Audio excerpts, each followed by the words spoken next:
High বন্ধুরা, আজকে recipe chowmein. আর এই চাউমিন বানাতে আমি কিছুটা ডিম ভেজে নিয়েছি আর চাউমিনটা ভালো করে সিদ্ধ করে নিয়েছি। এখানে পেঁয়াজ আলু কুচি দিয়ে দিয়েছি। আর দেখো চাউমিনটা কি সুন্দর ঝুরঝুরি একদম স্মুথ হয়েছে।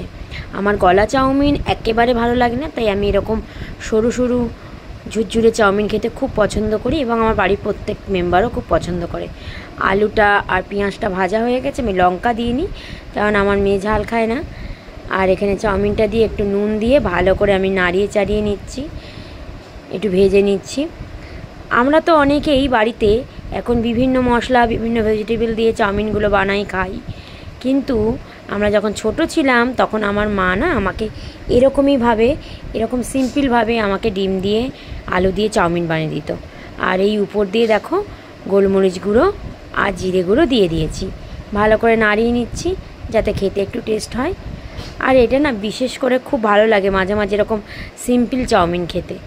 এই দেখো আমার মেয়ে খাচ্ছে এখানে, আর আমার মেয়ে খেয়ে রিভিউ দিচ্ছে অনেক ভেবে চিনতে। আগে তো টেস্ট করতে হবে, বলো গাইস, হট করে রিভিউ দিলে কি আর হবে?